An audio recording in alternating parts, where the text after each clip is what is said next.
Welcome back to the Delete Laws channel. The question is, what laws do we want to delete? Only the ones that are unjust, immoral, and cruel. And I wonder how many people could get on board with that. And I realize that when you say something like that, people have to have a definition of terms, a definition of phrases. What do you mean by you want to delete laws that are inherently evil, immoral, and cruel? What are you talking about? Because I understand that there's perception.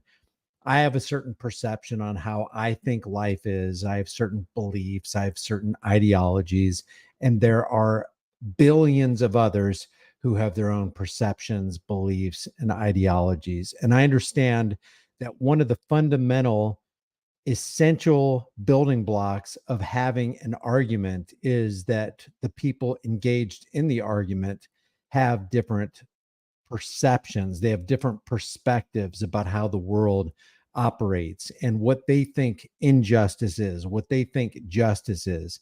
And I'm well aware that there's a lot of people out there who think it's just for a cop to pull a person over because they don't have their registration paid up. They don't have a thin piece of metal on the back of their car. They don't have proof of forced insurances. And there's a lot of people out there who think that that is the right and noble thing to do so that we can have a smooth running and functioning society. So I get that. But you have to ask yourself fundamental questions like the people who call themselves government, they set up terms and then they stuff definitions in those terms and then they change words, which for all practical purposes mean the exact same thing. Like if somebody steals something from you, they don't get your consent. They just take your property against your will in violation of your consent. We call that theft or we call that robbery. But somehow it's not theft and robbery, it's taxation when the government does it. So in our view of the world, is it proper from our perspective and the things that we perceive, is it proper to redefine terms when the action looks the exact same as the old term, but now we're going to put another term on it like taxation? And if taxation without consent is not robbery, then isn't it true that any band of robbers have only to declare themselves a government and all their robberies are legalized? I mean, what makes one government legitimate and another government illegitimate? What gives the right of one government to step in on the territory of another government, like we've done many, many times in the Middle East, and institute a regime change under the power of, say, the United States government and the US military industrial complex? What is it? Is it something that's right? Is it something that's noble? Is it something that's just? Or are they able to exercise that power because they have the might? In other words, does might make right? So just to ask the question again, if taxation without consent is not robbery, then isn't it true that any band of robbers have only to declare themselves government and all their robberies and all their thefts will be legalized? And then when something is legalized, what does that even mean? Who recognizes it as legal? Does legality equal morality? Does illegality equal immorality? Can you legislate morality? These are all questions that I think we should ask ourselves in the spirit of honesty to see if we can get to the bottom of it. And that's what this channel is about. That's what my channel, Here's the Deal, is about. And I just don't think people are, I don't know, aware enough. Maybe they're not honest enough to step up to the plate and ask themselves these questions and be honest with themselves about the answers. Because I think if we were actually honest about these answers and honest with asking the question, we could actually, and as long as you're not cemented in cognitive dissonance, because you could actually believe that you're being honest, you could actually believe that you're being genuine and not actually be genuine. But I just think that if we look at this whole thing from an objective moralist point of view, we can understand that this band of armed criminals, this criminal cartel and organization that calls itself law enforcement, we can identify it and we can be honest with ourselves about it, and we can actually get rid of it. And what I mean, and then people are asking, well, what do we replace it with then, Brian? First of all, we have to recognize that there is a problem. We have to recognize that power corrupts and absolute power corrupts absolutely, that power vacuums draw like a magnet those who are corruptible, and those who we give power are probably the people that shouldn't have power, not probably, are definitely the people who shouldn't have power. And that leads us to this release by Sheriff Jim Skinner from the National Sheriff's Association, when he says that he speaks on behalf of over 3,086 sheriffs, that they want to keep this thing called civil asset forfeiture, which is legalized armed robbery, and they want to get on the tail of the Honorable Dan Red Flag Law Crenshaw, who's also not on our side. So we have this psychological operation going on where the people who aren't on your side, i.e. Sheriff Jim Skinner and the National Sheriff's Association, and Dan Red Flag Law Crenshaw, who literally wants to take away your Second Amendment rights under keeping people safe. We have two opposing teams, or seemingly opposing teams, pretending to be on your side. And the whole thing is just a sham.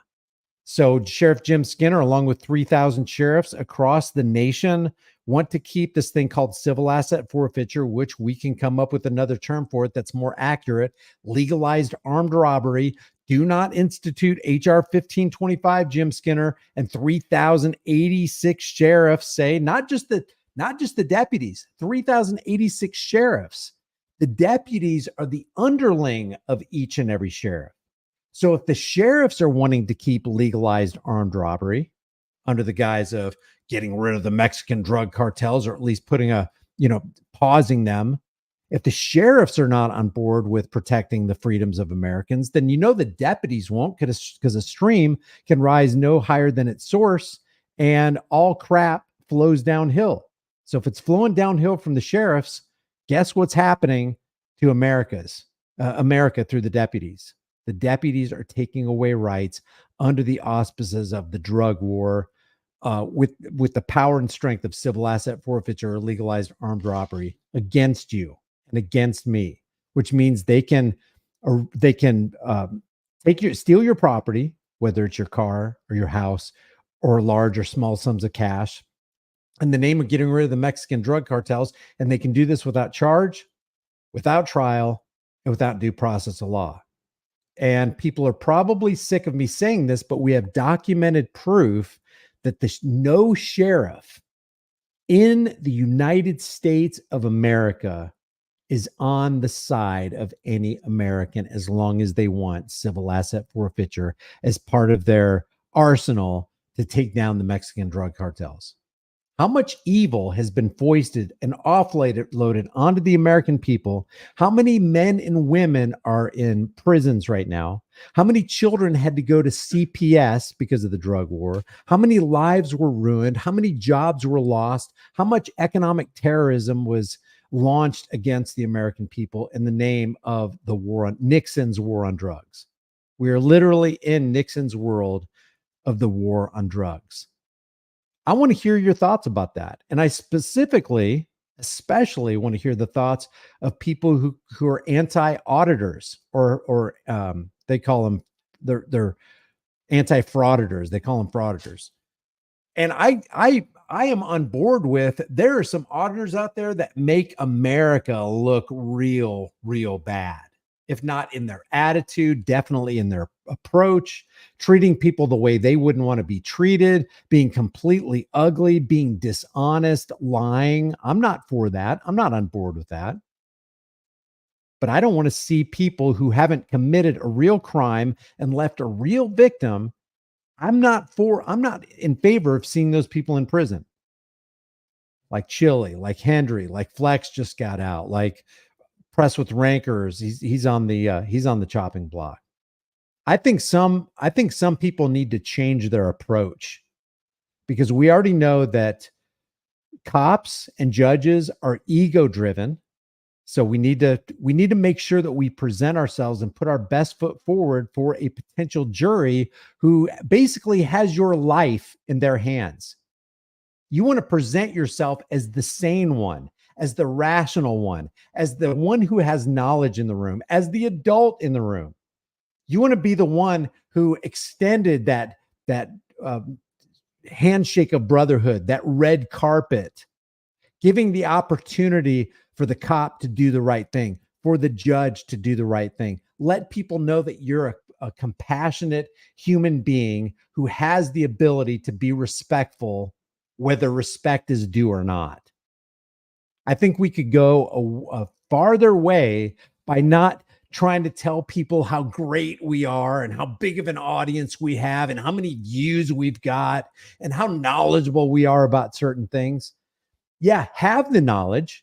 Yeah, build the audience. Sure, gather the views or whatever your thing is, but make sure that you are above board. Make sure that if you're going to be found guilty of anything, be found guilty of being excellent.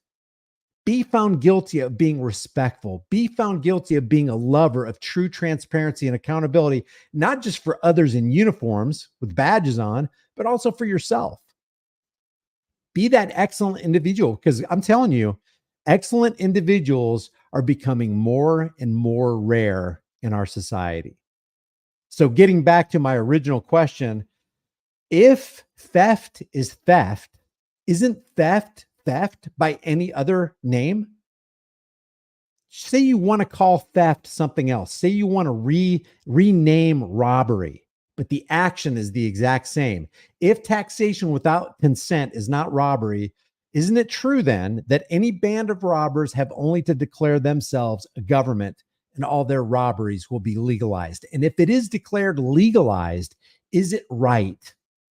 And to all you jurors or jurists out there who are going to sit in judgment of somebody who's defending themselves against the state, remember, the state is that great fiction by which everyone seeks to live at the expense of everyone else. If the state gives you something, they can't first give it to you without robbing somebody else to get the resources to give you what they've given you.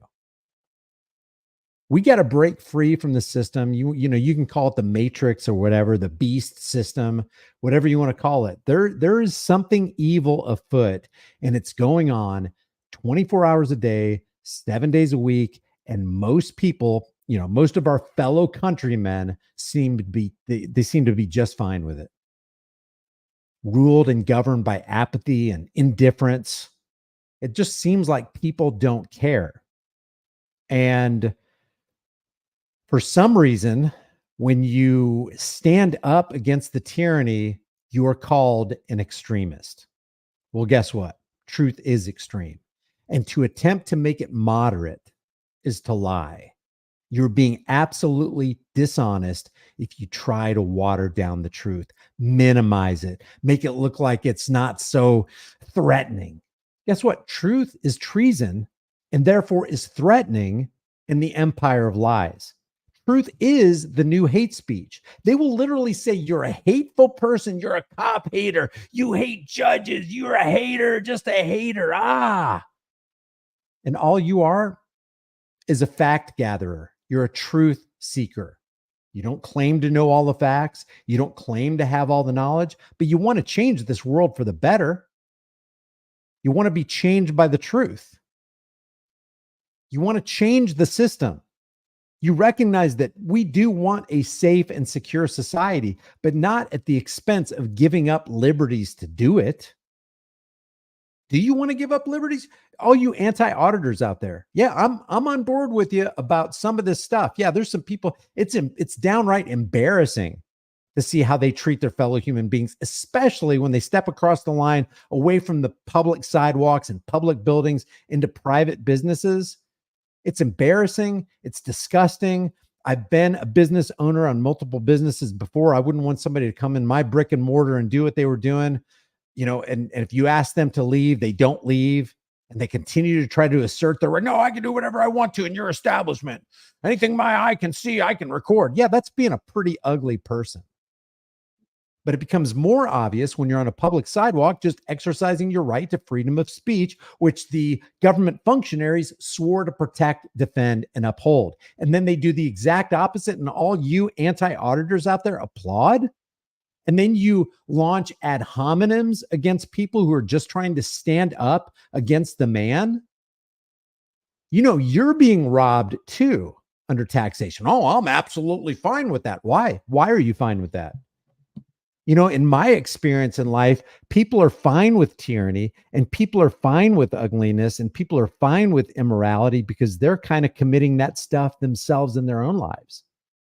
And it kind of takes the razor's edge off of any kind of spotlight that may look closely at them. How can you accept tyranny? How can you accept immorality? How can you continue to accept the property tax and civil asset forfeiture and the drug war and tens of thousands, hundreds of thousands of souls in prisons who've done absolutely nothing wrong, created absolutely no victim, committed no crime? How can you continue to stomach that? I think we can make our way around this world without launching ad hominems, without being ugly, and just being matter of fact and speaking the truth.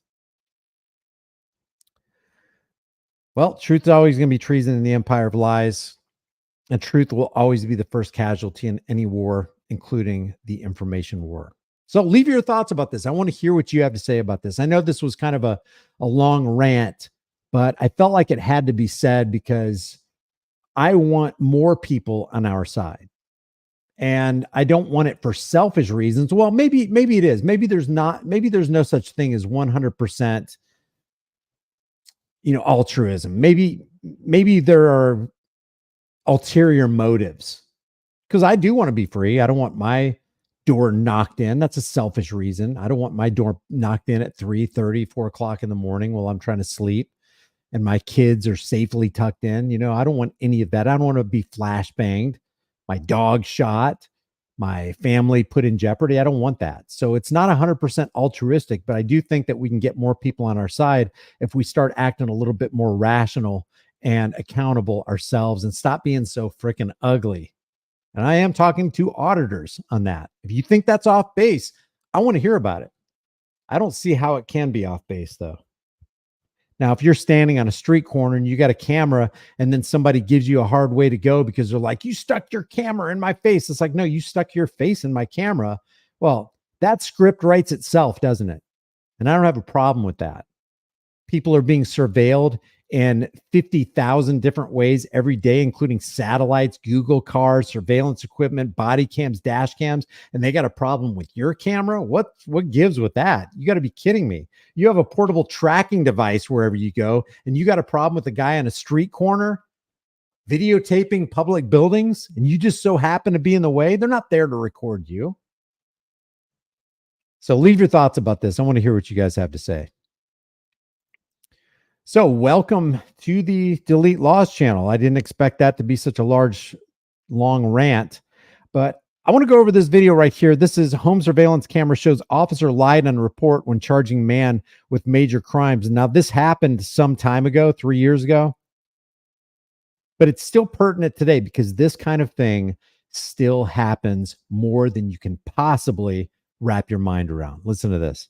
A man who could have been sent to prison for years based on claims in a police report was saved by a home surveillance camera. The footage showed he did not attack an officer as claimed in the report.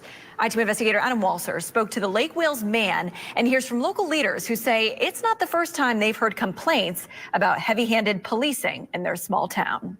It's not the first time they've heard about heavy-handed policing in their small town?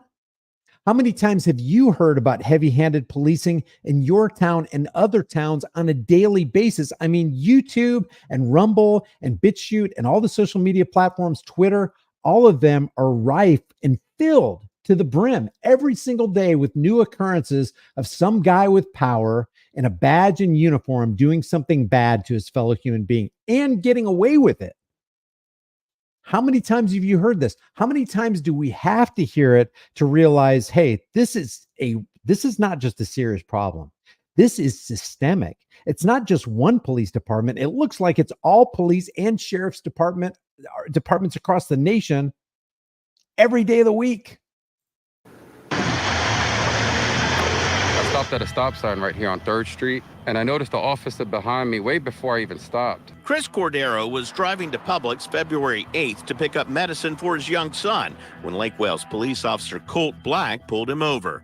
Unbeknownst to the officer, a camera across the street captured it all. I get out the vehicle to ask him what's going on because, he's been following me for a while. Cordero stands by his car for more than 20 seconds, but Officer Black's report says Cordero immediately exited the driver door and began to charge towards my patrol vehicle. And I just want to point out something here. This man would have gone to prison, and the police department would have believed Officer Colt Black, and the judge would have believed him, and the jury would have believed him because they always defer to and give preference to the authorities. And if it wasn't for this one single surveillance camera that this guy happened to go to the neighbor and say, hey, did you happen to get this on recording? Please let me know you did. This guy would have gone to jail for years. How many people are sitting in jail right now because nobody thought to record? This is why you always record the police, whether it's happening to you or happening to somebody else. Record them because that's what you would want done to you. If the cops were messing with you and you didn't have an opportunity, or they took the camera out of your hands or whatever, and you couldn't record yourself, you would want somebody to do you a favor and start recording because that's your insurance policy. You're not going to do something wrong, but they will. The cops will. It says right here in this report this officer filed in the court that you came at him with clenched fists. That's absolutely not true. Officer Black approaches Cordero 30 seconds later. He sucker punched me from the back right here, cracked a piece of my tooth out. I landed on the ground. Moments later, Officer Travis Worley arrives. I don't know about you. I'm already fuming. They would have literally gotten away with this and essentially sold this man into military or prison industrial complex slavery if there wasn't a camera to vindicate him. It's hard to see exactly what happens next, but you can make out a struggle behind the car. They both jumped on me and beat me up really bad. In the report, Officer Black says he delivered an elbow strike to the left side of Cordero's head because he thought he was reaching for a weapon. Wow. In the complaint Cordero filed, he said Worley used a racist slur. I've never heard that terminology in my life. Cordero was charged with resisting arrest, assault on a law enforcement officer, and making a death threat to a law enforcement officer. They take this really seriously, guys. If they see, they resisted arrest, oh my gosh, they were resisting the moral authority, is how they see that. Juries see it like this. Judges see it like this. Prosecutors see it like this. You resisted a good, honest, noble soul. You resisted an angel. Oh my gosh, you must be a devil. That is exactly what it's like. Assault, and you didn't just resist, but you assaulted the officer. Man, this guy's life was hanging on the thinnest of threads. You can't even see it. It's a microscopic thread, because not only was it just happened to be recorded by a home surveillance camera, but the tree just happened to not be in the way. Because even if it was recorded, if the tree was in the way, the cop still would have stuck to his lie. How much do you want to bet that the cop who lied about a guy who might have had his life and family ruined, he's going to get prescription medication for his child, by the way. A family would have lost the head of the household. Children would have lost their father. And the cop would have went to bed that night, sleeping on his pillow in his bed, in his house, in the comfort of his own home. And how many people has he done that to? This is so egregious. Officer. When he bonded out of jail the next day, he went door to door in the neighborhood Thank until God. he found the footage. After Cordero shared the footage with police, Officer Black wrote in another report, "I believe my perception was altered due to the high stress of the incident." When Wow. I told Mr. Cordero that I believed him, he broke down in tears. Yeah, of course he broke down in tears. Why? If he was a single family, like a parent, a single parent with a child, his kid, not only could he have gone to jail for years, but it could have been carted off to CPS. And we know the track record of CPS and what happens to children in that detestable organization. This could have ruined so many lives for so many years, because when that kid grew up, if he went to CPS and he did get abused, like we hear so many times, how many lives would that child negatively affect if he grew up to be a bitter adult because the system just screwed him and his dad and dissolved his family, all based on one officer's lie? How much evil has been allowed to run rampant in America from a lie on a police report? One single lie, let alone a plethora of lies sprinkled through the entire report, because there was no camera present to show exactly what happened. Cops lie, cameras don't. Attorney Sarah Jones provided the video to the state's attorney's office, which immediately dropped the charges. Jones says she's heard multiple complaints from clients about Lake Wales police officers using heavy. And they drop the charges. That's not enough. Yeah, I'm glad this guy's free to go, and I'm glad this guy didn't get his life and his family lives ruined, but drop those charges and then pursue charges on the officer for what he did. Not just losing his job, not just losing his credentials so he can't become a cop anymore, but actually trying this guy and putting him in jail.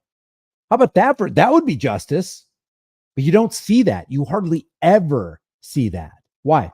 Qualified immunity. They're immune from any and all prosecution.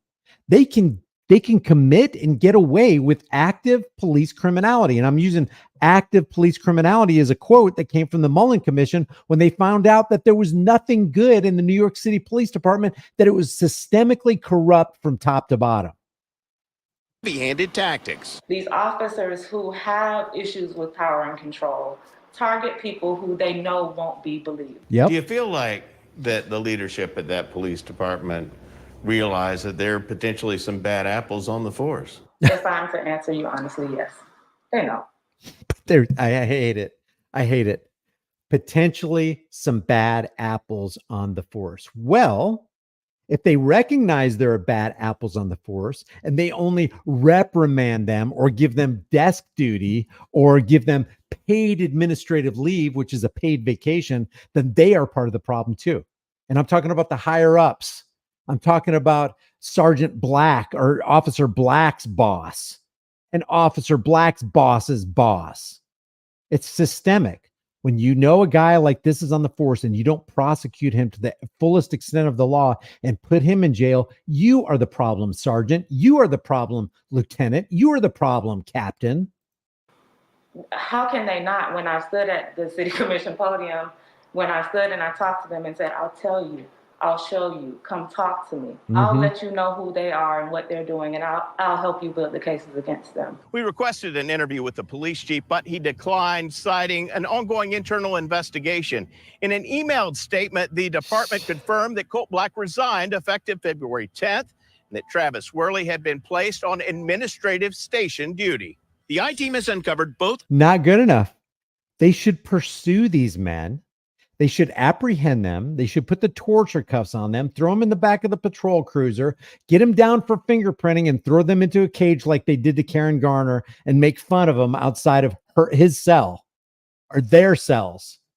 Heck, you believe? Because that's what we do to cops who are corrupt in a just, righteous, and noble world. But why don't they do that? Because they're not just, and they're not righteous, and they're not noble. Officers have been previously investigated.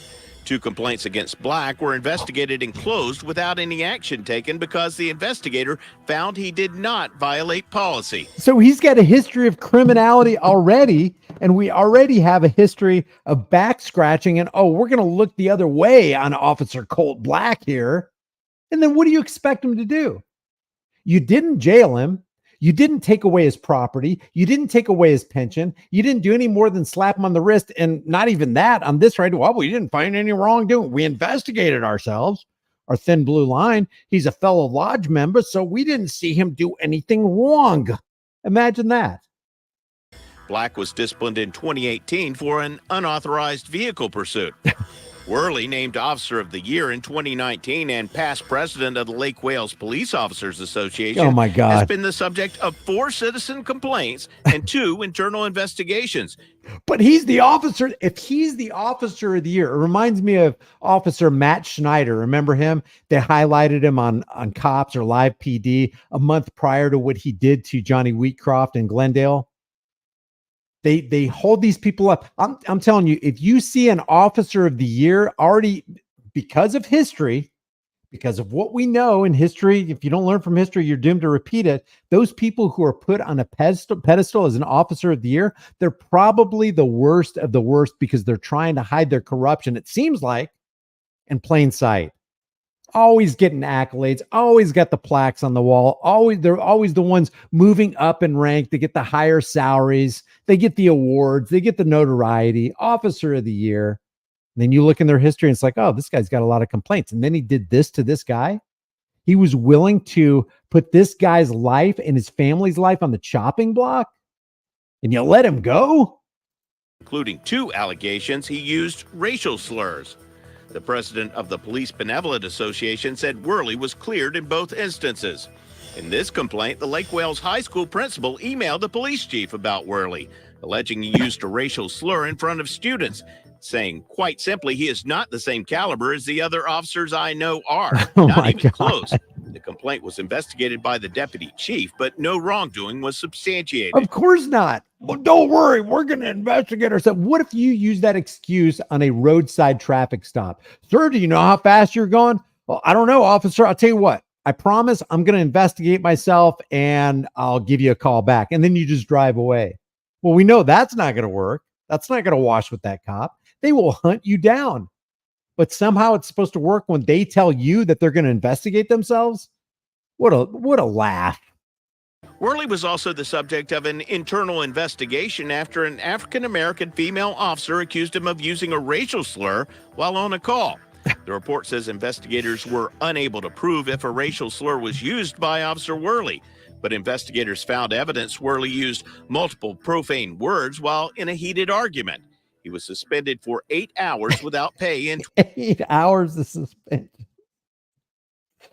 Man, if you did that on social media, you would be deplatformed so quick, even from X. X would deplatform you for that. But somehow, if you're a cop, yeah, people get blinded by that shiny badge and that clown costume. What's up with that? 2020. Worley defended himself, writing, more than ample opportunities were given for someone to provide evidence of me being racist, with negative results. City Commissioner Terry Howell says she was troubled by what happened at Cordero and by recent complaints from others. All police are not trying to intimidate people. That's not the case. But when you have 1 or 2 bad apples, and then they're spilling that bad apple. We got to get over this hurdle.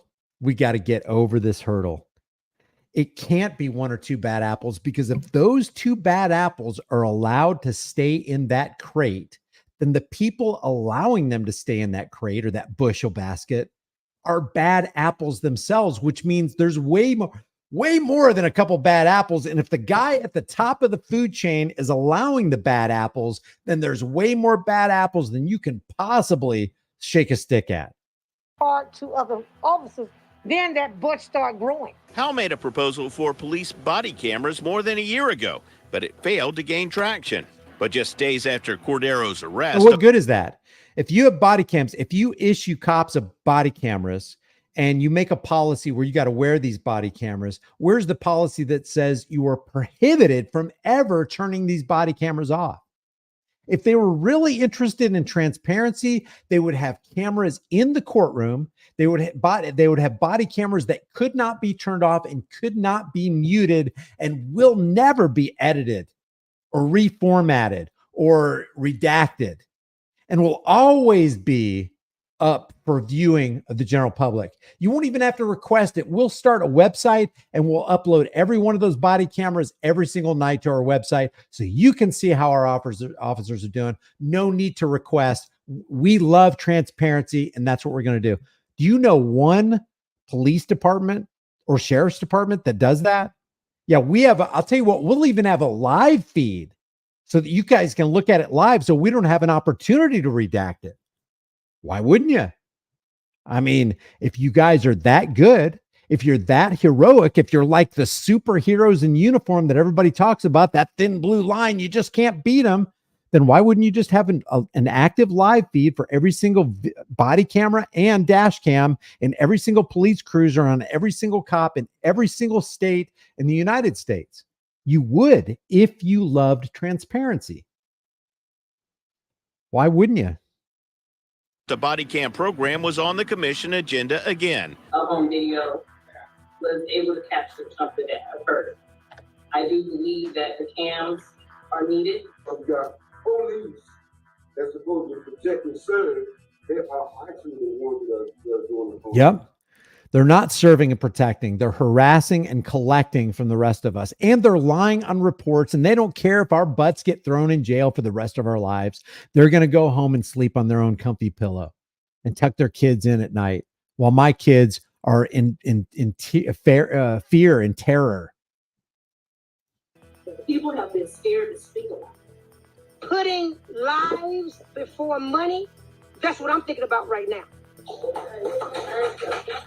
The program passed by a unanimous vote, making Lake Wales the first city in Polk County to adopt body cams. Chris Cordero wishes it happened sooner. How many more innocent people are sitting in jail? How many people in the community are scared to come forward about these offices? Yep. I'm I-Team investigator Adam Walser taking action for you. Look at that right there. Look at that. So again, if it wasn't for another example of somebody recording the cops' evil actions, another innocent man would be sitting in jail and his family would be utterly destroyed. Always, always record the police. Always. This right here, I'm going to give a couple of examples today where it looks like I may be speaking positively toward cops. And there are some positive things to say. Like a month or two back, we talked about that cop who saved that kid from choking. But that's not just relegated to hero cops. Anybody could be that hero. If you know the Heimlich, if you know how to get an object out of a kid or an adult's throat, you can be a hero. Just so happens that that heroic thing was recorded. My question is always, but how many people did he terrorize before he saved the kid? How many innocent people are in jail after he saved the kid? You know, your evil deeds aren't erased because you do a couple good deeds. As a matter of fact, it's in humanity, it's the exact opposite. You could live a whole life of doing something good, and then just one time in your life, you do something dastardly, unspeakable. And all those good deeds you laid down as a foundation of your life, they're easily forgotten. That's just the way the world works. This is man files lawsuit against police after being pulled over at gunpoint. Get a load of this. Step out of the vehicle with your hands where we can see them. April 2020. With guns drawn, Aurora police are pulling over a man. I got it. Aurora, you say? Aurora. Is that Aurora, Colorado? Officers are working with Denver police and the Department of Corrections to find a fugitive they know is black. I was afraid, I was a little stressed. But what they don't know at this moment, as they point guns at his head and body. I was just trying to obey the orders. I didn't want to make any distinctive movements outside of what they were directing me to make. Someone else in the car. Teddy Pittman is not the fugitive they're looking for. I think he demonstrated exemplary control and composure in that moment. Just a testament to he was minding his own business. And that is a lot of composure, because if you know, and if you have any bit of knowledge about how cops treat people who are not complying and how cops treat people who are complying, like Philando Castile, Daniel Shaver, James Boyd, Eric Garner, it just goes on down the list, Karen Garner. If you know how cops treat the compliant, and you know how cops also treat the non-compliant, and it usually ends up you're severely harmed or you're eradicated from the earth, it'd be hard to keep your composure when you know that something incredibly unjust is happening to you at the present hour. Police check out Pittman's identification. What's your name, man? Another officer claims there's a gun in Pittman's car. Hey, gun's right here in the Crown Royal bag. But Listen to court this. records show a gun was never found in the Crown Royal bag. It's a lot of loose change. Police ran Pittman's name in their computers and did not find any warrants. It's not our target. One of the officers then told an Aurora police officer, It's not our guy. he's not our guy. Push it as far as you want or don't want. But Do what you want. He's not our guy. He's not the guilty party. But then another fellow officer, and this is supposed to be the good officer or the bad officer talking to the good officer or vice versa, which they're both bad because nobody is stopping the mayhem. No one is putting a halt to tyranny. Push it wherever you want. Look at this right here. He's not our guy. And this guy says, push it as far as you want, buddy. You got our backing. You got the backing of the thin blue line and the wall of silence. as far as you want or don't want. But Do what you want. it's not who we were after, which sucks. For Pittman, what did suck was not only the fear of the moment, but the traffic ticket police gave him before letting him go. Mind my own business. I went to see a friend. I went to visit a godmother. A citation for a suspended license and bad left turn. After Pittman filed complaints, the judge dismissed the ticket in the best interest of justice. The police in this case essentially went nuclear. Probably only because he had to. I want to just show you something real quick. This guy is being totally compliant. And I am not saying, because we know the truth of the matter, I'm not saying that when you are totally compliant, everything will be okay. But when you're totally compliant and you actually submit to the tyranny at hand in this present hour, you can look better for a jury. You can look more innocent for a judge. And when I say more innocent, I'm talking about against the backdrop of abject, utterly evil tyranny. Like, it makes tyranny look even more tyrannical. It makes ugliness even more ugly. It makes darkness even more pitch black. When you maintain your composure and you comply with their authority and you remain submissive and you're not loud and boisterous, then you can perhaps gain some sympathy of that little inkling of humanity that may be left in that judge, that may be left in that prosecuting attorney, that may be left in that jury. But you start piping off, just spouting off at the mouth, cussing people, this ain't gonna do, and then they put resisting arrest on you. It just makes it more obvious that their evil is indeed evil. License and bad left turn. After Pittman Hey, I'm gonna play this back. I went to see a friend. I went to visit a godmother. A citation for a suspended license and bad left turn. After Pittman filed complaints, the judge dismissed the ticket in the best interest of justice. Thank God. It's like a minor miracle to get a judge to do that. But if he didn't, if he knew he could get away with it, I'm fairly certain he would have gotten away with it and he wouldn't have dismissed it in the best interest of justice. He just didn't want a PR nightmare in his hands.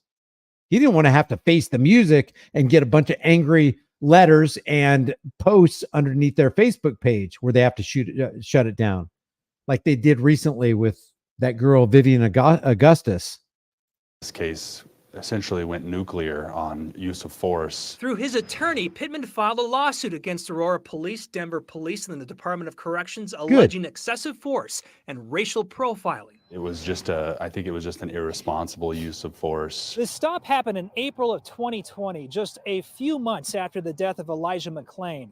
It was during this time period when an independent investigation found Aurora Police has a pattern and practice of racially biased policing and excessive force. Wait a minute. What? The Aurora Police has a pattern and practice of racially biased policing and excessive force? Let's just take the racially out of it. Aurora Police, Loveland Police, Denver Police, Colorado has a really bad problem, just like Arizona and just pretty much everywhere. Tennessee has a horrible problem, Texas. So let's just fill in the blank. Police has a pattern and practice of corrupt policing and excessive force. Yes, they do. We see it all the time, all day, every day. And then when you see people belligerent against cops and intolerant of their tyrannical attitudes. You got people going, look, they shouldn't be doing that. Oh, shouldn't they? I always ask myself, what would the founding fathers do if today's American police did to the founding fathers what the British were doing to the founding fathers at that time? Do you think they would be just sitting in their cars and complying? Put up your muskets, boys. No need to fight this. We'll just go ahead and fight it in court. What did the founding fathers do? That same year, this video went viral, showing Aurora police pointing guns at a black mother and several children after mistaking their car for stolen. It's not just about what they do to black people, because black people do this to other black people. Just think about Tyree Nichols and the Memphis jump out crew. All 5 or 6 cops were black. Tyree Nichols was black. They were white officers who did what they did to white Karen Garner. Austin Hopp and Daryl Jalali were both white. Sergeant Metzger was a white guy, and they did this to a white woman, an elderly white woman with dementia, 72-year-old, no less. So it's beyond racism. It is authoritarianism. It is tyranny. And that is the kind of thing that I think we all as Americans can stand up against. Am I calling for a violent uprising? Absolutely not. But what do? Do we just roll over and let the court system, put us now? That if it was that one guy in the last story, he went door to door to find out if his neighbors had security footage that he could use to build his case. If he didn't, he'd be going away in jail for years, and his family destroyed. We reported this month there's a tentative settlement in that case. Regardless of who you are, regardless of what color your skin is, you have a right to be treated with dignity, right? Pittman says he was afraid for his life during the encounter. Look at him. People are either, physically assaulted or, fatally. I think I'm just going to go ahead and say it. I think another thing is pull your freaking pants up. I don't care if you're white. I don't care if you're black, Hispanic, Asian. I don't care. Pull your freaking pants up. If you want respect, do you know what pants below your butt means? I don't know how true the story is. I'm not going to say it, but look it up. There are some opinions out there about what that means. You want respect? Maybe it'd be a good idea not to look like a gangster. Let's just say it. Let's just go ahead and say it. Maybe it'd be a good idea not to look like a gangster. Shot. Aurora Police, Denver Police, and the Department of Corrections would not comment for this story. All 3 agencies cited the pending. I mean, you're free to dress however you want. But if you want to be respected, it might be a good idea not to look like a gangster. I want to look like a gangster. Tom and Kim, back to you. Okay. All right. So I know people don't like, it's just clothes. You're free to wear whatever. Yeah, you're free to wear whatever you want to wear. You're free to say whatever you want to say. You're free to act however you want. But you probably can't escape the consequences for the way people perceive you. And if you act like a certain way, then you'll probably be treated a certain way. I don't know. Some people just have to learn the hard way. This right here is man attracts. This is very interesting right here, because while I'm not for active police criminality, again, taken from the Mullen Commission, those are exact quotes. It's an exact quote. I am also not for people just being belligerent and mean-spirited and irrational and illogical. But then I also have to ask myself, okay, but who initiated this traffic stop and why? Was there a crime afoot? Did this stop have to happen? Did there have to be this interaction? So this man attracts police attention on the streets and expects not to be pulled over. On January 8, 2024, an officer conducted a traffic stop on a vehicle for various non-moving violations in Oak Lawn, Illinois. These violations included driving without front and rear license plates, illegal headlights, and driving without front and rear license plates, driving with, covers on your headlights, and extremely dark window tint. I'm not hearing about a victim in there. Who was victimized by this? Let's listen to that again. Illegal window tints included driving without front and rear license plates, illegal headlights, and illegal window tints.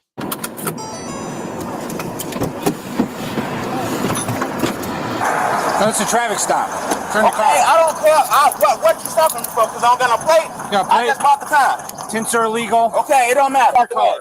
Turn off your car. Stay right there. Turn off your car. I'm not finna turn it. What do you want? This is a traffic stop. Turn off your car. And my motherfucking car overheating. I see that. You got your driver's license, insurance, please. Yeah. What is you? What do you want, bro? This is a traffic stop. I'm pulling you over for your tints. I don't know, bro. I'm on 90. You are absolutely free to be ignorant. Be ignorant all you want. And I'm on 87th. Then what is this? Can I have your driver's license, please? I'm on 87th and Cicero. Can I have your driver's license, please? My motherfucking car overheating. Okay. Can I have your driver's license, please? Yeah. What station you in? Don't stop. Don't open my motherfucking door. Take your hand out of your pocket and give me your driver's license. Here. Door stays open. I will say this about the cop. Yeah, in my opinion, from my perspective, no crime was committed. This guy wasn't in the process of harming anybody. The cop is not making everybody safe because he didn't have a license, proof of insurance, and dark tinted windows. But, you know, this interaction should never happen. I can understand the guy. We can acknowledge a whole lot of things here. I can acknowledge the guy, the reason the guy is upset, because now he's being harassed literally for no reason. It's all made up. Traffic law is just all made. It's just a made up reason to come up with an excuse to harass a fellow human being, something you wouldn't want done in your life. And if it was a fellow officer, he wouldn't have done that to you. Oh, you're a fellow cop. Okay, bye. Have a good day. So I can understand this guy being upset. But also, you know, you can act with knowledge and you can act with wisdom and you can act with grace and humility and you can act with respect. And it might go better for you. Yeah, hurry up. I'm on 95th and what? What is this? Hurry up and do what you finna do. Central 311. Can I get another unit, please? I also got a file for you. Yeah, these motherfuckers always fucking with me. Always. You have insurance? Yeah, I got insurance. Can I see it, please? Yeah, they steady fucking with me. The road pirate is pretty patient with this guy. Pretty interesting. But then again, does he get brownie points for being patient? He's the guy doing the harassing. So it's always a mind F to me when the guy that's doing the harassing, i.e. the badged law enforcer, gets upset at the guy he's harassing. And in this case, you know, I can see why people, you know, it's like, hats off to this officer for maintaining his composure and being so calm in the face of such adversity. Wow. I don't think I could have done that. It's like, yeah, but would you have initially pulled the guy over in the first place? 10-4.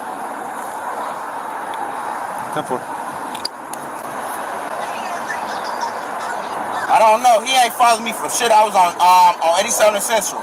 This motherfucker ain't go past where he's supposed to go past.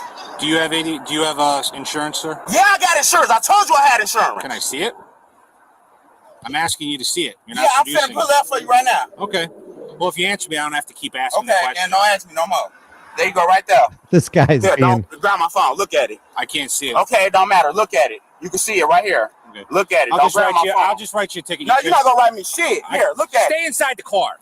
Look at it. You're not gonna write me shit. Give me my motherfucking phone. You're not gonna write me shit. This isn't to this car. Yes, it is. I got SR 22.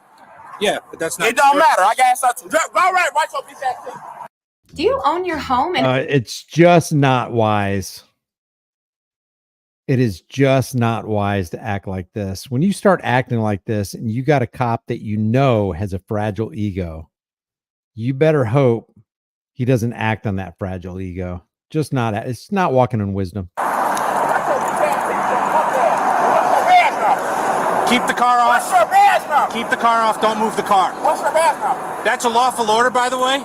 Don't move the car. Oh boy. It'll be on the ticket. It will be nice and big for you.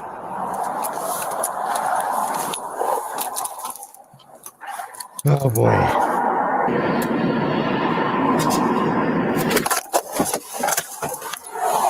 Stay in the car, man. You said what? Stay in the car. What are you doing?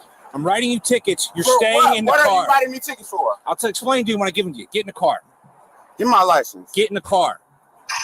You're about to be arrested. I'm about to be arrested for what? Obstruction. If this guy had all the money in the world and clues were half price at Walmart, he could not buy a clue. This guy does not know how to conduct himself in a safe and effective manner.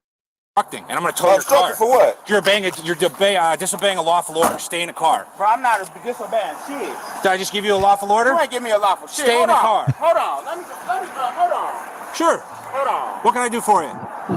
You're prolonging the traffic stop because while I'm out here talking with you, I can't write the ticket. Hurry the fuck up and write my ticket so I can go. Then stay in the car. My car finna overheat. Look at this guy's face. Okay, I just want to tell you, I am not for the cop.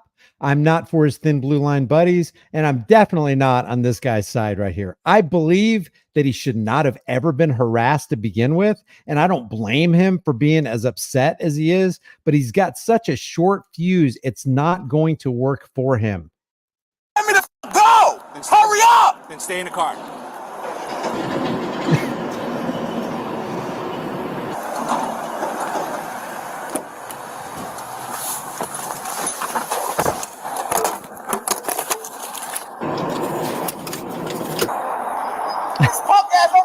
Going on. Hurry the fuck up. Wow.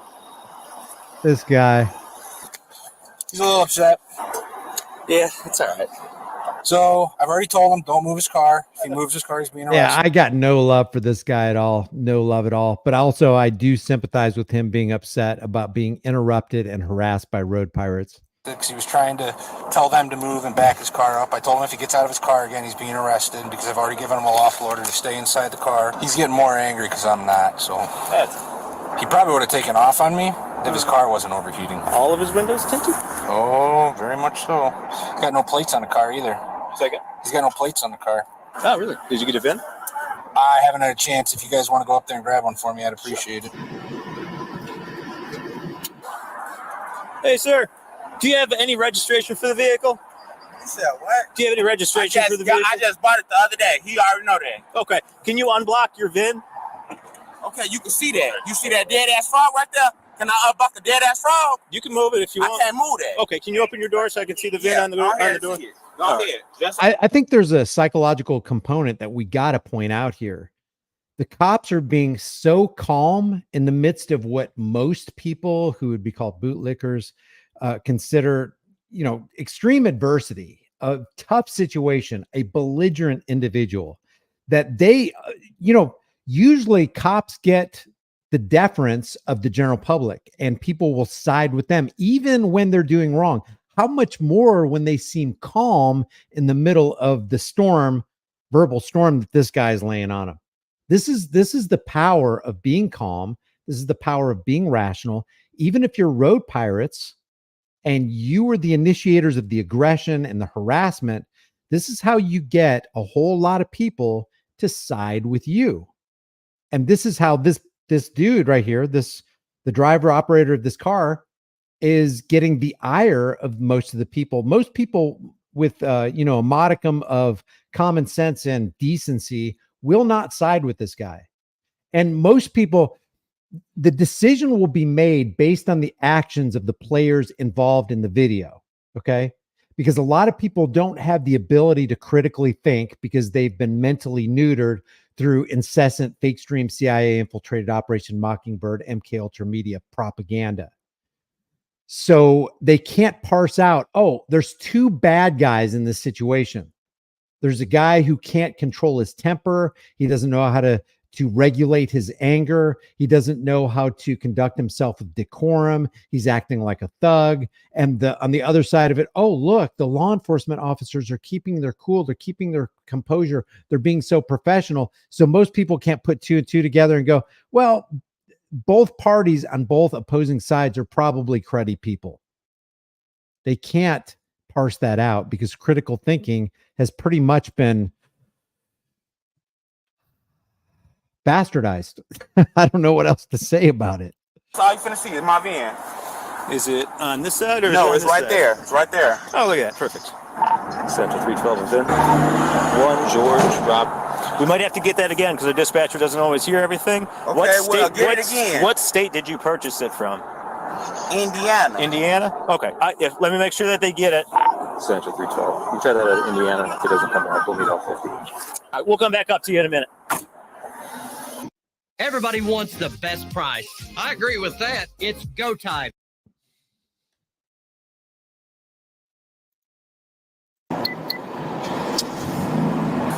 He was on the phone with somebody telling him where he was at, so okay. Someone else might be showing up. I don't know. 21, I'm getting the bag down to Indiana, down to Rochester, for Brown, Aurora. 10-4, can you send that to 311 spots? A tan Aurora? Yeah, what do you know? 820 in abandoned vehicle, 9708 Coldmark. 820. All right, now he committed the ultimate sin in the eyes of the cops. He just moved his vehicle after the initial officer who stopped him told him, don't move your vehicle. That is a lawful order. So now in the cops' minds, if you go against the lawful order, that is automatic grounds for arrest. This guy, in the midst of being belligerent, could have just gotten away with just getting a ticket. Now he's going to the station. Sir, stop the vehicle! Abandoned vehicle. Sir, stop the vehicle! Okay. Step out! Step out of the vehicle, sir! Hang on, Liam. You're under arrest! Step out of the vehicle, sir! Step out of the vehicle! Put your hands on top of your head! I'm not going nowhere. I'm just going right here. Nope, I told you not to move the car, and I told you not to get out of the car. And you did all of those things. Bro, what are you talking about, bro? What the? Tatiana, where's you at? Everything. Bro, what is you talking about, bro? I got no idea what you saying, bro. Man, come on. Thing I just told you. I told you multiple Where's times. that, bro? Good I'm thing not going nowhere. We're going to save your battery here, okay? No, don't turn my phone off.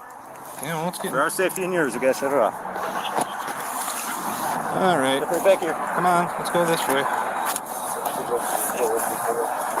I'm not sure why you wanted to escalate this What situation. are you talking about? I'm Not sure why you wanted to escalate this situation, says the person who initiated the situation. We're going to leave. I can only imagine that there are some comments like, imagine going through life behaving like a rat trapped in a trash bag. Thank you for police for keeping us safe from these psychos. See that the general public is going to look at this as one of those situations that makes cops, it verifies and confirms their confirmation. It's a confirmation bias within their minds where, I knew cops were good. Look at this. This is one of the most impressive displays of professionalism and patience I have ever seen. I can see why they would say that. Driving with no plate, illegal tints, illegal headlights, gets mad after being pulled over. Yeah, because you didn't commit a crime. You went against some kind of traffic code policy that trumps individual rights that should never be. Then escalates a traffic citation into being arrested. You can't make this up. 945 likes. I've never enjoyed watching someone get arrested as much as this guy. The stereotype is strong with this one. And you could have literally reversed the roles, dude, if you just kept calm, you just kept patient, just kept respectful and logical and reasonable. Wait a nothing. Sure, you're the only one out here. What I'm doing. You're the only one out here screaming, sir. Are the keys still in the car, sir? They on my hood. They're in your hood? Yeah. So what are you doing? Don't put me in that car. What are you doing? Well, you're under arrest and we're towing your car. For what? Disobeying a lawful order. The thing I told you you're going to be arrested for if you move the car, you stepped out of the car. I just put the car right there. Which I told you not to do. Let me talk to you. No, stop. I'm going to talk to you. Well, let me talk to you. You can talk sitting down. Okay, let me talk to you. Sure. Let me talk to you. 345. Let me talk to you. Absolutely. What's up? Okay, stop. Go move. No. He's gonna buck you in. I'm not gonna close the door though. This is policy. Just let me talk to you. Sure. Come here. I'm right here. Okay, come here. I'm right here, man. All right, What's up? come here. Stop. Come here. Just come here. I'm right here. Just come here. I'm right here. No. You and I can talk. Okay, can we My talk? body No. cam is all right. right here. Listen, I have to go get my kids from school. Can you please just write my ticket so I can go home, Okay. please? We are well past that. We not past nothing. Oh yeah, we are. You've done nothing but scream and yell at me this entire time. Nothing. Okay. All right, stop. I gave Just you stop. multiple Okay. commands not to Listen. do things that you kept doing. Just stop. I warned you multiple times, man. Stop. 345. Can you please? Are you a sergeant? I am not. You are not. No. Can you please just write my ticket so I can go, please? Yeah, I'll write him at the station. Watch your No, stop. I can see why they would say, no, it's too late. We're past that point. I see why they're saying that. I don't agree with either side on this, either side. But I would more side with the person who got harassed and not on the side of the people who initiated the harassment. They weren't saving anybody from society. They weren't making society more peaceful and more safe and more serene. Yeah, this guy's got a short fuse. He's probably some kind of psycho. He can't control his anger. There might be more issues under the hood of this guy if you really looked into it. But, you know, I'm not on either person's side right here. I can see why he would act like he's acting, though, because there's a lot of people who do that. I just think it would be better if you acted in a way that would garner you more sympathy from the public, because unfortunately it's true that perception is everything. Let me know what you have to say about this. You could have a completely different opinion than me, and that would be absolutely hunky-dory. Let's talk about it. This right here, San Jose kidnapping and torture suspect is arrested. I want to go over this, and you're gonna find out real quick why I want to go over this, because who are the premier propagators of kidnapping, of abuse, of brutality?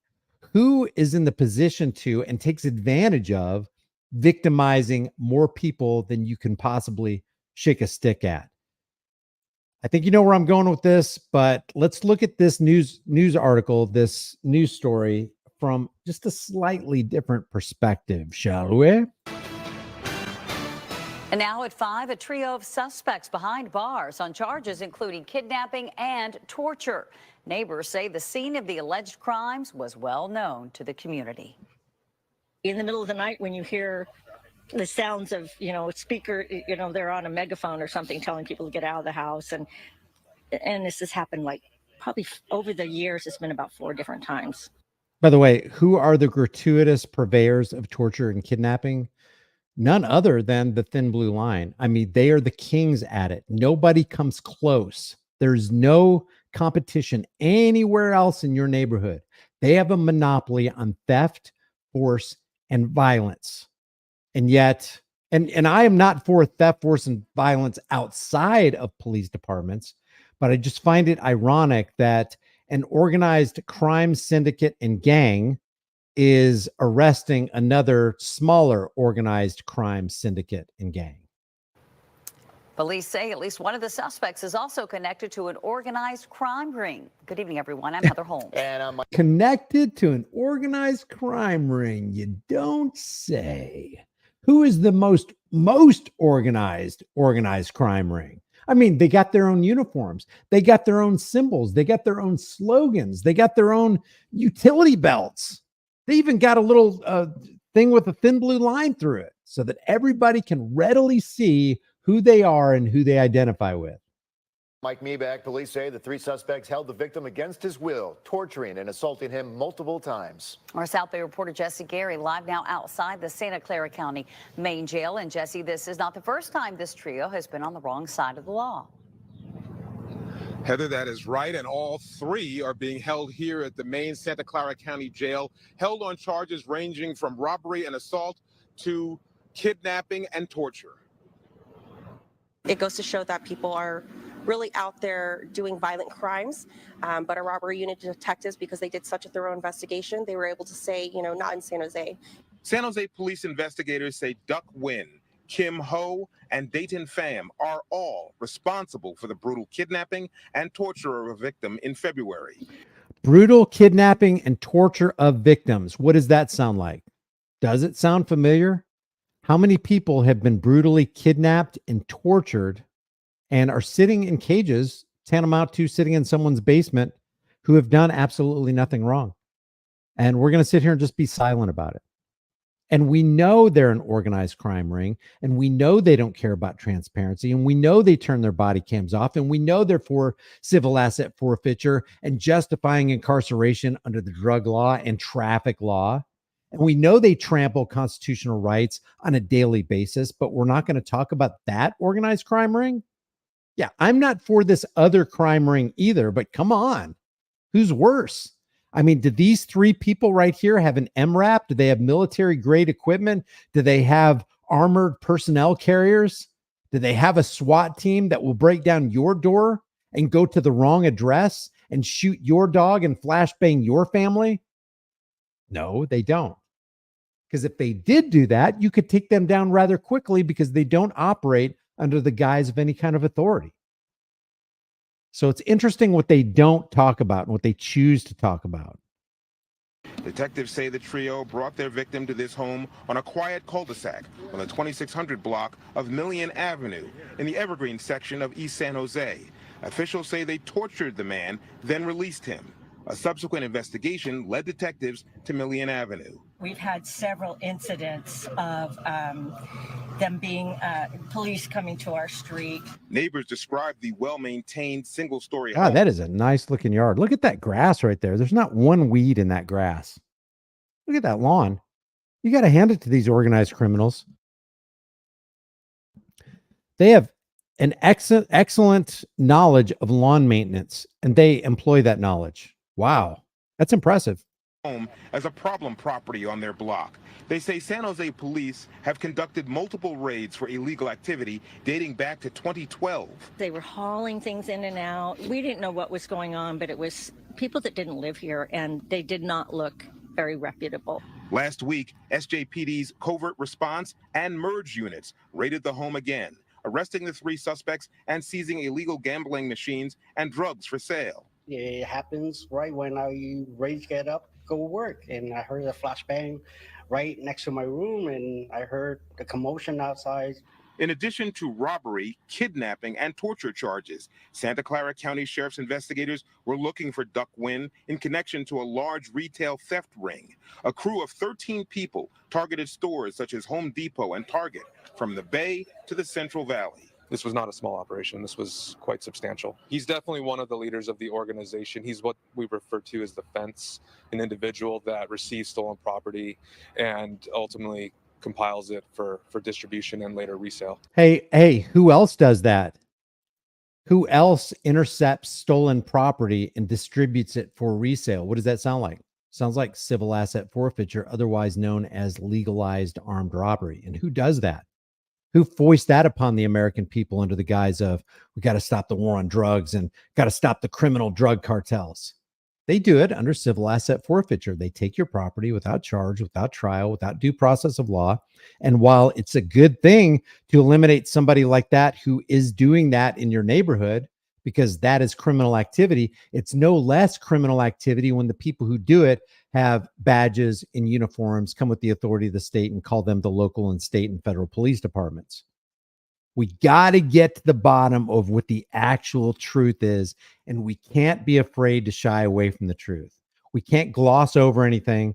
We can't engage in euphemisms, lies, emotionalism, and fear-mongering in order to dupe average people into accepting and demanding the chains of their own enslavement, saying it's okay for these uniformed thugs to do that as long as they're getting the other active criminals taken care of in society and keeping us safe. No. If it's not right for those three people to do this and be involved in active criminality, it's not right for the law enforcement agents to do it, period. Sheriff's investigators say a raid of 2 East San Jose homes turned up $150,000 worth of evidence. The suspects from the kidnapping and torture case are still here at the jail. The suspects from the retail theft have been released. San Jose police say that the district attorney's office wants to merge the two cases and try everybody together as one case. We're live outside the main Santa Clara County Jail here in San Jose. Jesse Gary, KTVU, Fox 2 News. Heather, back up to you in Oakland. And Jesse, did police today elaborate on the connection or the relationship between the suspects and that alleged torture victim? They didn't. One of the questions I asked is, was the related to them? Did they know him? Did they target them? Right now, it just seems like it was a robbery. Why they chose to take him to this house and torture him and then release him is a mystery. But that's what led to their downfall, Heather.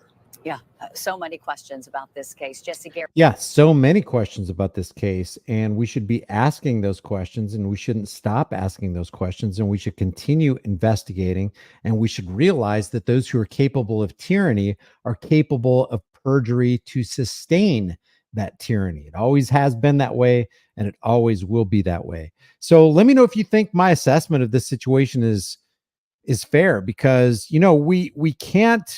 we can't expose one set or one level of criminality without acknowledging that there's another set of criminality, another organized crime ring that just, as fervently needs to be exposed. So leave your thoughts about that. I'm going to turn my attention right now. I got a couple more things to talk about. I guess I could talk about that on another show, but I wanted to turn my attention to you guys. Evelia says, people, please, whoever knows Chille's GoFundMe, put it in the comments where you can write to him. Put it in the comments, please, and also make a post of it and put it on YouTube. Does anybody have that link? Oh, here's the SW Observer. Thank you for doing that. Here's how you can write to him. That's his inmate number. And this is how you can write to him.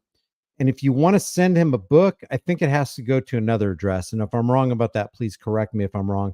And before I forget, is Michael Eline still in the room? Because Michael has a live stream going on this channel in 108 minutes. I'm going to post that link. You don't want to miss this. Michael does a really good job.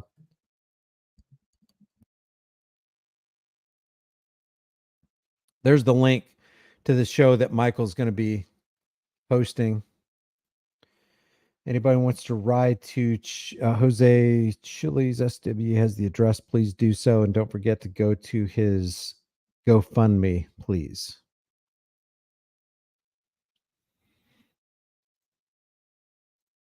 Yeah, no problem, man. I'm not the best, but I'll do in a pinch, I guess. Thanks, Christopher. I appreciate it. What is that? I don't know why people, you should be able to leave a link. Oh, you're probably leaving a link on, it's probably showing up as a link on YouTube or Facebook. I'm not seeing it on my StreamYard right here. Let's see. I was taken to jail and made to strip clean down to my naked ASS and was threatening to me maced if I didn't. Can you rewrite that? I'll read it, but because I was recording a police encounter and got 3 tickets for doing that. Maybe I'm reading it wrong.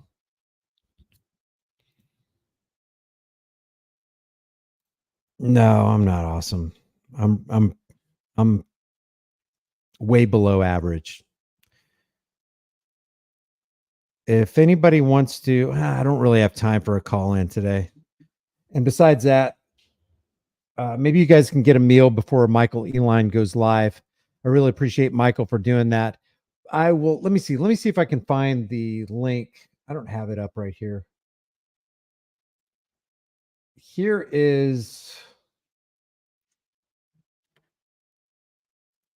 how you can get the trifolds and the cop cards. And also how you can get deletelaws.com. That's where you can get the hoodies. I think they're still $50 if there's any left. I don't even know. I don't keep up with that stuff.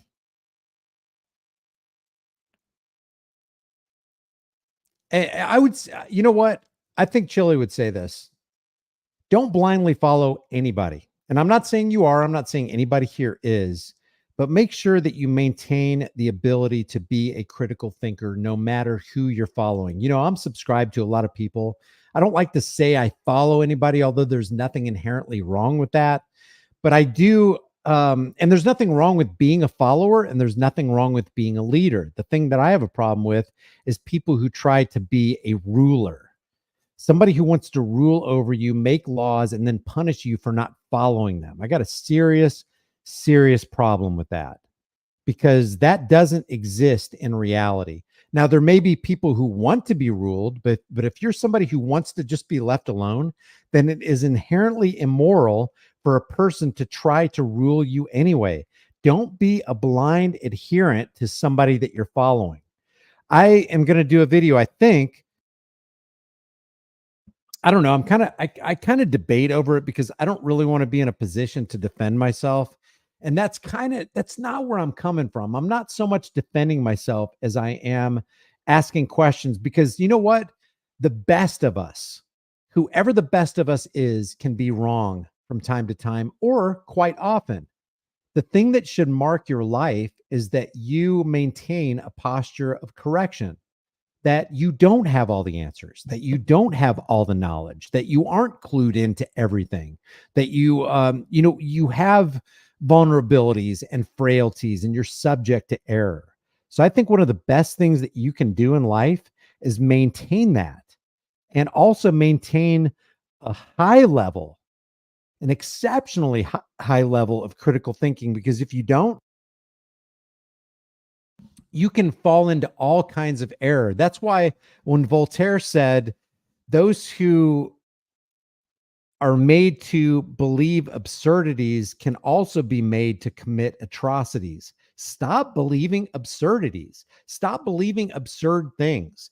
And if you back somebody and support somebody, if they say something stupid or wrong or immoral, call them out. And if they don't accept it, and you know that you're right, maybe move on. Maybe it's time to move on. That's what I get a problem with all these anti-auditor channels calling auditors frauditors, is because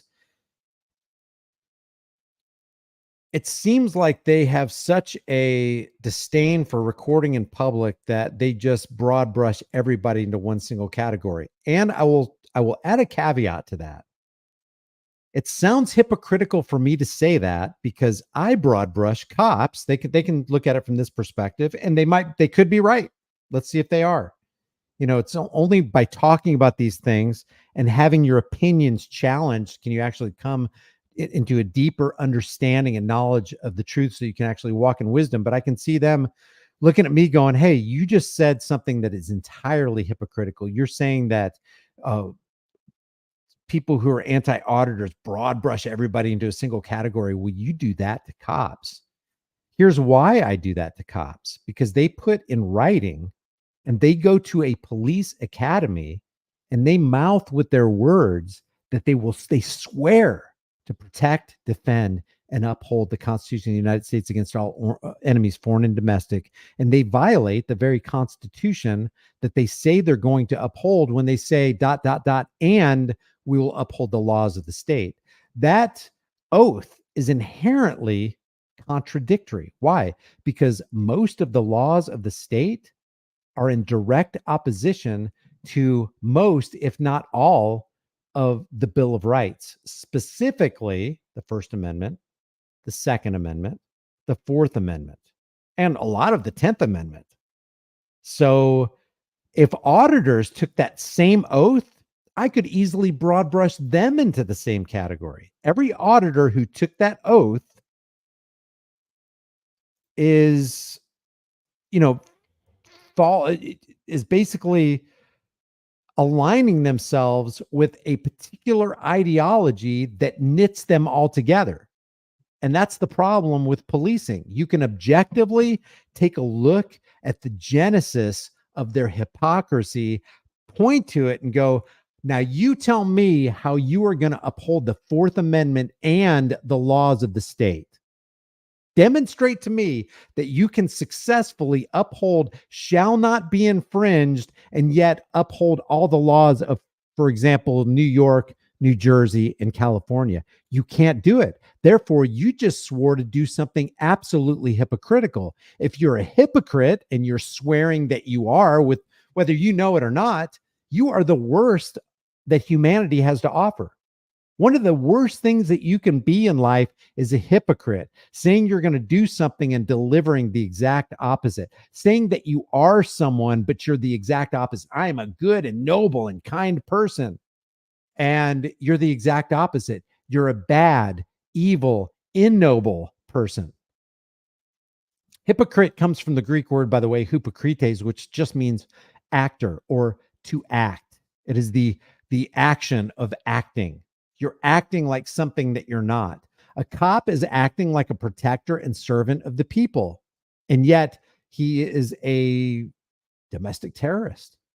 He's economically terrorizing people. He's arresting people who actually didn't commit a crime, didn't leave a victim. They just broke a policy. They broke a law, which is in direct violation of the Constitution they swore to uphold, protect, and defend. So while people may think that they got me over a barrel by condemning me for condemning them for broad brushing auditors, we can rightly broad brush cops, because cops signed on the dotted line, an inherently contradictory and hypocritical profession to where they are going to be the worst members of society. And they swear to it.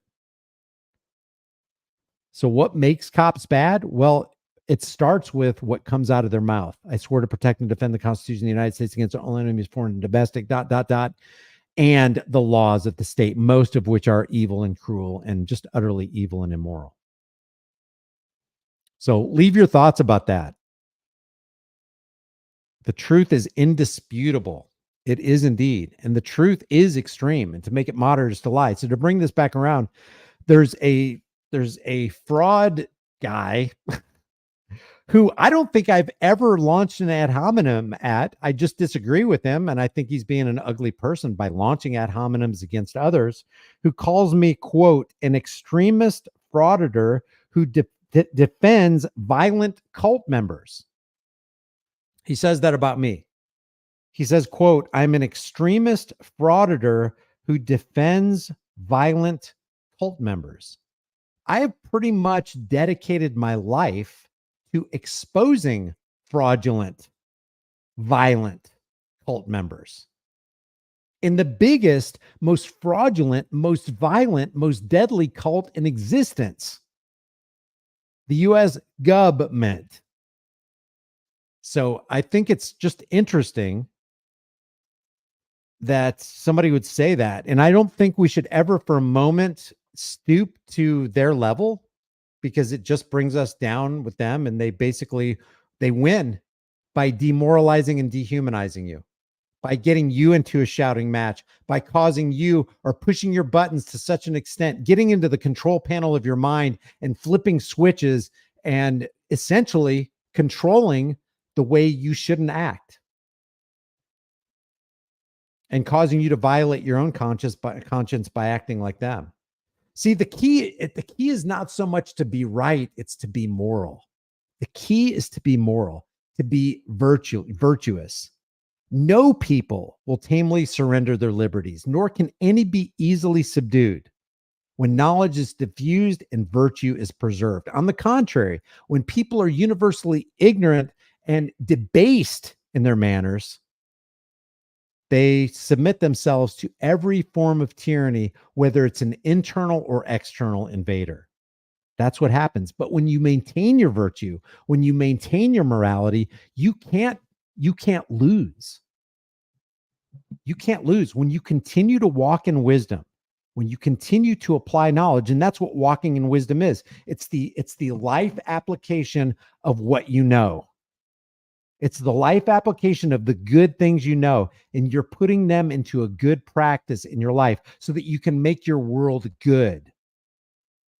See, it's not just standing against tyranny that makes you good. It's being good that makes the world good. Just being good. I don't see these what do you call them? Just trollish people. I don't see these trollish people as being good.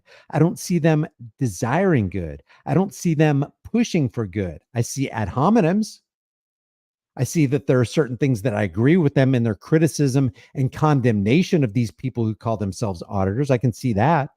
I can also see on the other side, I can see auditors who are being totally ugly, adding to the evil in this world, crushing goodness beneath their feet. They may be right at that moment, but the way they're going about it is just polluting the stream of wholesomeness and goodness and knowledge and sincerity.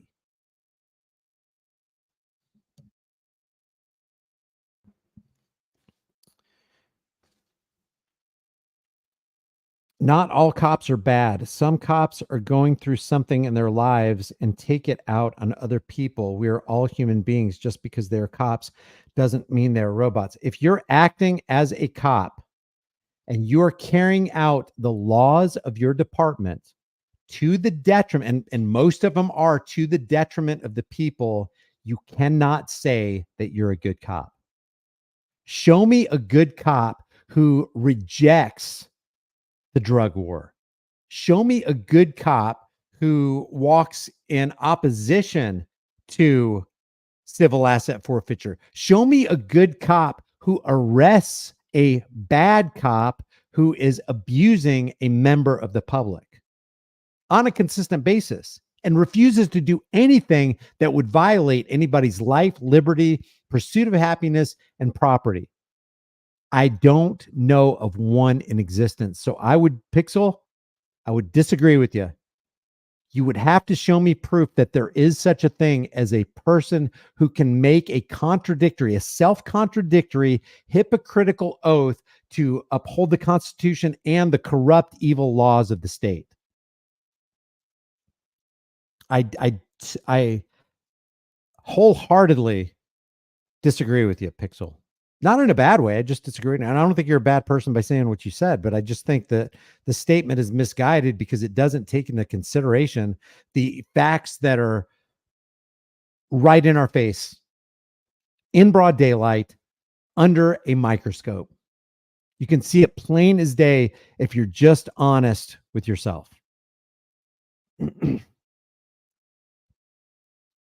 Look it up.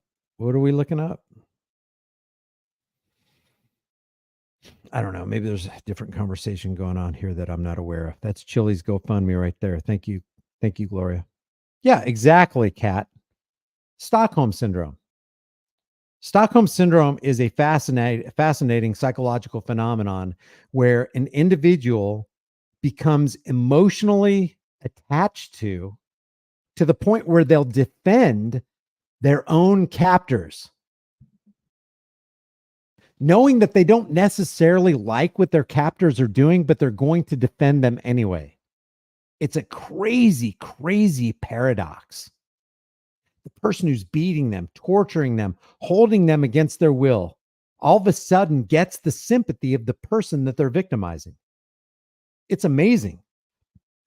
And if you look at the psychological studies throughout history, you understand the power of propaganda, and you understand the power of the thing that was uncovered by Stanley Milgram's experiment, that people, the vast majority of people, will do what they perceive an authority told them to do, up to and including eliminating somebody just because the authority told them to do it. If it's a guy in a lab coat, if it's an authority, an official that has a legitimate looking badge and comes with the FBI and he's got a suit on, or if he's got a uniform.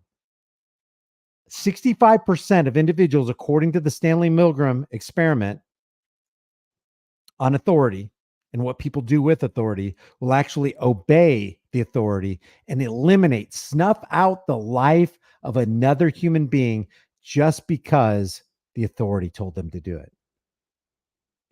And that's the authority telling them to do it. That's not the authority telling them, do this or I'm going to harm you. It's just the authority saying, okay, we got to do this. This is part of the program. This is our policy. This is what has to be done for the betterment of society. That's all they got to say. They don't have to threaten. They don't have to pull out a firearm. They don't have to, threaten to take allowance away or economically terrorize you or demonetize you. All they got to do is say, no, we just got to do this. They don't even have to say, I'm the authority, you obey me. They just say, hey, it's just part of the program. This is just what we do. And then the average person will do it. They'll flip that 450 volt lever and deliver that charge into that individual's body simply because the authority told them to do it. If that's not scary, I don't know what is. If Stockholm syndrome, the existence of the psychological paradox of Stockholm syndrome exists, that's a scary reality. If propaganda exists and it's as powerful as it is, you just keep on saying the same lie over and over and over until that lie becomes the truth in the minds of so many people that you can actually change how society functions and what society is willing to accept. That's how dangerous propaganda is. That's how on a hairpin trigger, most, if not all of us are psychologically. And it doesn't take much to push us over that immoral edge. So when you have a psychopath who filled the gap of power by becoming a judge or a prosecutor or a police officer or anybody in authority, security guard, they feel this power coursing through their veins. They feel like they are the actual rulers, that they are the rightful rulers, that they have a right to tell you what to do, and that you have an obligation to obey their rulership.